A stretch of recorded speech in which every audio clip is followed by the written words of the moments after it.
Comment purifier et recharger ces pierres en lithothérapie? Coucou les chats!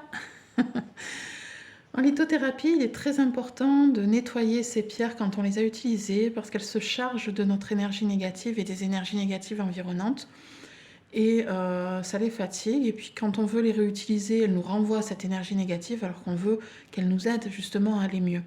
Donc il est important de les purifier, mais aussi de les recharger parce que elles font un travail quand même très intense et comme nous, elles se fatiguent un petit peu, donc on a besoin de les recharger.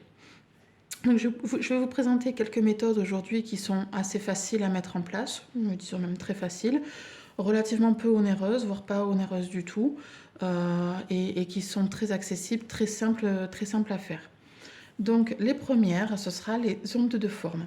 Donc vous avez là une coquille Saint-Jacques, et c'est l'onde de forme de la coquille en fait, avec vraiment ces ramures, là j'ai envie de dire, qui va purifier la pierre. Donc vous allez la mettre hop, ici en plein milieu, et vous allez pouvoir purifier la pierre.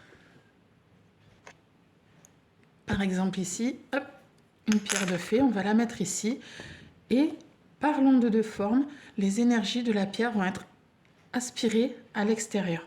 Alors il est souvent recommandé qu'il y ait ce petit pédoncule noir là ici, il est souvent recommandé de tourner cette face-là vers le nord. Moi personnellement, je me prends pas la tête, je mets dedans et puis je laisse faire. Ça prend peut-être un petit peu plus de temps, je sais pas, j'ai jamais vraiment pris la peine de calculer le temps que ça mettait. Mais en tout cas, voilà, moi je trouve que ça purifie bien comme ça aussi. Donc je me prends pas la tête pour l'orientation, mais c'est une possibilité avec le petit pédoncule et ce côté-là face au nord. Voilà, donc hop, la première méthode de la coquille Saint-Jacques. Dans la coquille Saint-Jacques, il faut quand même laisser quelques heures. Si je vous dis pas ça, c'est important. Il faut quand même laisser quelques heures, voire peut-être même toute une nuit, c'est pas mal. Il faut bien laisser le temps parce que c'est une méthode qui est assez longue, comme pour la fleur de vie que je vais vous présenter. Là aussi, c'est pareil. Il faut laisser plusieurs heures dessus, voire la nuit, et même plus si c'est possible. Plus ça reste et mieux c'est.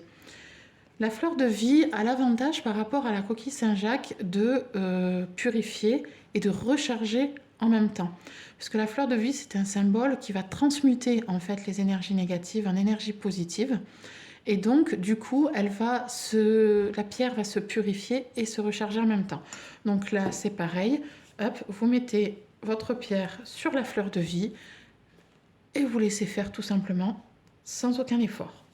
Donc, comme je vous disais tout à l'heure, quelques heures, une nuit, voire 24 heures, voire même plus s'il faut. Vous pouvez laisser même jusqu'à une semaine, c'est pas du tout gênant, ça fera aucun mal à la pierre. Ensuite, vous avez une méthode qui est très connue aussi, c'est le sel. Alors celle-ci, je l'utilise très très peu, parce que le sel est assez abrasif quand même, et a tendance à abîmer plusieurs pierres, a tendance à les rendre un petit peu opaques, à les rayer, à les abîmer. Il y a certaines pierres qui ne supportent pas du tout le sel, donc je préfère éviter. Donc là, c'est pareil. Vous posez la pierre dedans. Éventuellement, vous pouvez recouvrir avec du gros sel et vous laissez plusieurs heures dedans. Donc là, par contre, ce sera peut-être un petit peu plus rapide parce que le sel absorbe très très rapidement les énergies négatives. Donc vous pouvez laisser que quelques heures, ça suffit amplement. Il ne faut pas oublier, après avoir mis la pierre au contact du sel, de la rincer un petit coup sous l'eau pour enlever les particules de sel qui pourraient rester. Vous passez votre pierre quelques secondes sous l'eau et vous l'essuyez bien. Une autre méthode avec le sel, vous faites un petit puits au milieu, vous mettez un autre petit récipient en verre ou en terre cuite et vous mettez votre pierre dans le récipient dans lequel il n'y a pas le sel. C'est ce qu'on appelle la purification par le sel de façon indirecte. Ça évite justement d'abîmer les pierres. Et ça vous permet de pouvoir récupérer votre pierre très rapidement puisque cette méthode-là est quand même très rapide au niveau de la purification. Donc c'est une méthode qui est très intéressante, mais il faut bien faire attention aux pierres parce qu'il y a vraiment des pierres qui ne supportent pas le sel, d'autres qui ne supportent pas l'eau, donc vous ne pourrez pas la rincer sous l'eau après. Donc c'est, voilà, à bien réfléchir. Le sel, une fois qu'il a été utilisé pour purifier les pierres, vous ne pouvez pas vous en resservir ni pour purifier des pierres, ni pour la cuisine. Le sel doit être jeté. Donc de préférence dans les toilettes ou dans l'évier. parce que dans la poubelle, il risquerait de rediffuser les énergies négatives. Donc, vaut mieux le jeter dans les toilettes ou dans l'évier et faire couler l'eau. Voilà pour la méthode par le sel. Vous avez ensuite la méthode de l'eau, tout simplement. Pardon, donc c'est la même chose, la même méthode que pour le sel, sauf que vous mettez que de l'eau. Vous pouvez mélanger un petit peu de sel également à l'eau, ça se fait aussi. Et vous mettez la pierre dans l'eau. Donc comme je vous disais tout à l'heure, pareil que pour le sel, il y a des pierres qui n'aiment pas l'eau. Et donc du coup, vous n'allez pas du tout pouvoir les mettre dedans. Je pense par exemple à la sélénite, qui ne supporte absolument pas l'eau. Si vous mettez la sélénite dans l'eau, elle va se dissoudre. Vous pouvez dire adieu à votre pierre. Donc voilà, là quand vous mettez votre pierre dans l'eau, vous allez la laisser aussi plusieurs heures. Alors ça c'est une méthode que je n'aime pas trop, mais qui se fait bien quand même. Moi personnellement, je n'aime pas trop la purification par l'eau. Je préfère la coquille Saint-Jacques ou la fleur de vie, qui sont peut-être plus longues à purifier, mais je les trouve plus safe. Je me prends pas la tête au niveau des pierres. Elles aiment le sel, elles aiment pas le sel. Elles aiment l'eau, elles aiment pas l'eau. Je pose et ça purifie. Et puis voilà. De toute façon, en général, j'ai toujours les pierres en double, voire en triple, au minimum. Donc j'ai le temps de faire les roulements avec les pierres. Donc on a vu la coquille Saint-Jacques. On a vu la fleur de vie que vous pouvez faire à la main très facilement ou alors que vous pouvez imprimer sur internet. Il faut bien faire attention que les symboles soient bien ronds à l'intérieur et qu'ils ne soient pas coupés, sinon ça coupe l'énergie de l'onde de forme.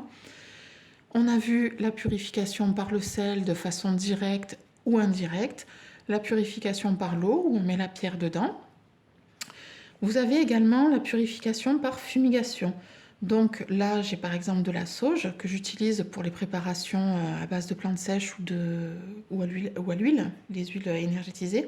Mais vous pouvez tout à fait le faire brûler aussi sur un charbon.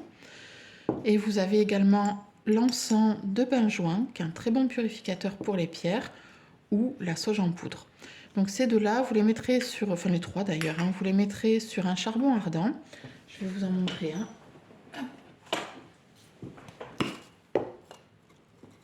Hop, voilà, ça ressemble à ça. Donc là, vous avez un côté qui est creusé et l'autre qui est bombé. Donc vous allez allumer par le côté bombé. Ça va crépiter un petit peu. Et puis, ça va devenir un petit peu légèrement rouge. Et quand il est bien rouge complètement, posé sur une grille, vous pouvez mettre votre encens dessus ou la sauge, peu importe. Vous mettez votre résine dessus et ça va commencer à fumer abondamment. Et donc, vous passez votre pierre comme ça dans la fumée. Alors, je déconseille pour les purifications les encens en bâton. Alors, certains disent qu'ils sont très très bien, d'autres qui disent c'est pas bon du tout. Moi, je trouve que les encens en bâton, il y a beaucoup de produits chimiques qui viennent altérer les énergies vibratoires des encens, des éléments qu'on met dans les bâtons d'encens. Donc, je préfère les encens comme ça, qu'on va mettre sur les fameux charbons ardents. Voilà.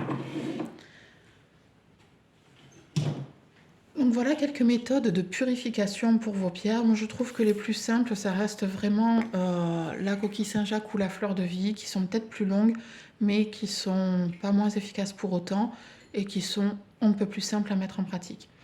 La meilleure des best techniques pour pouvoir purifier une pierre, ça reste l'enfouissement. Ça, c'est la méthode ultime pour pouvoir purifier une pierre profondément quand elle est vraiment très fatiguée, quand elle est vraiment très chargée. Vous allez dans la nature, dans le fond du jardin si vous avez, au pied d'un arbre de préférence, mais c'est pas indispensable, et vous enterrez votre pierre.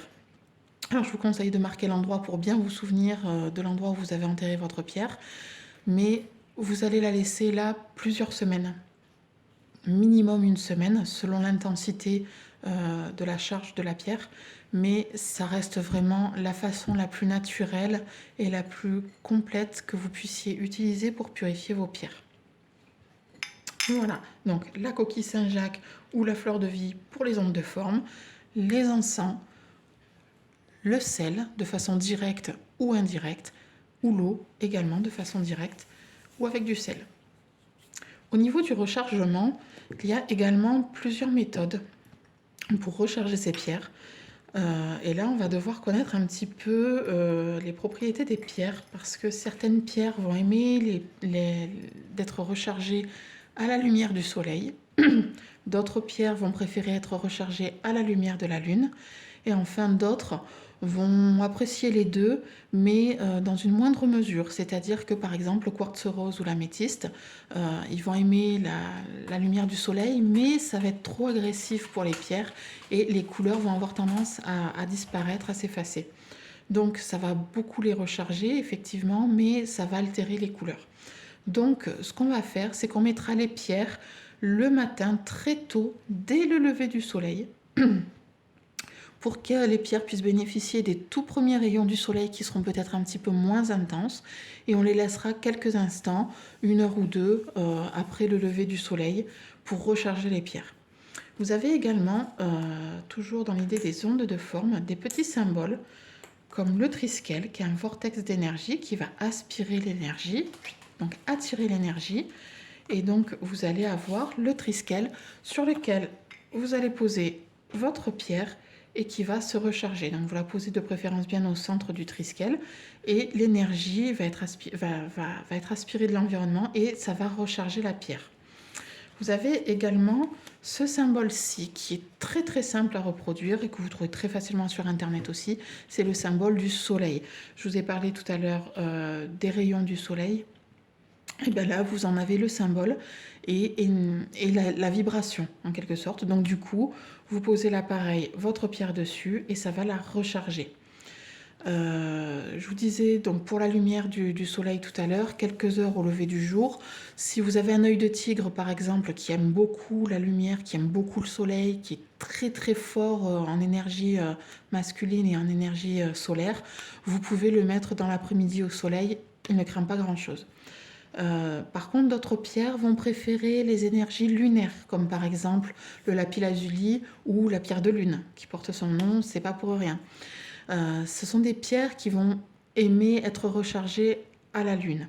Donc, même à travers une fenêtre, ça marche très bien, mais il va falloir les mettre de préférence à la pleine lune, ce sera beaucoup plus intéressant parce qu'il y aura plus d'intensité dans la lumière de la lune.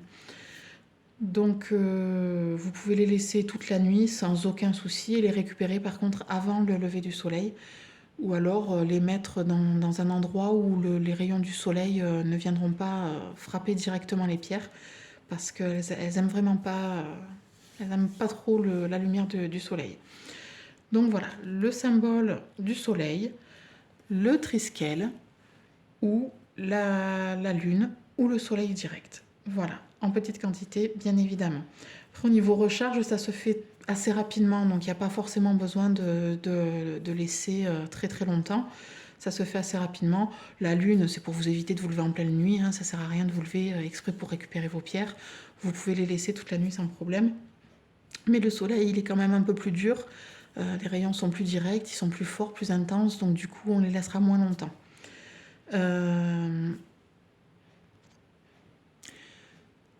L'enfouissement, dont je vous ai parlé tout à l'heure pour la purification, l'enfouissement va également en même temps recharger la pierre. La pierre est à nouveau dans son élément naturel, même si elle a été extraite en Chine ou en Afrique du Sud ou en Amérique du Sud ou peu importe le lieu d'extraction de la pierre, elle retourne à la terre, donc elle bénéficie de tous les éléments, de tous les courants cosmotelluriques de la terre qui vont la purifier et la recharger en même temps. Donc c'est vraiment la technique ultime pour la purification et le rechargement des pierres. Mais elle est plus contraignante parce que on n'a pas tous un jardin et dans la nature, on n'a pas forcément envie de perdre nos petites pierres, donc du coup c'est pas forcément la plus facile d'accès, mais c'est vraiment l'enfouissement est vraiment la technique la plus complète et la plus profonde de purification et de rechargement.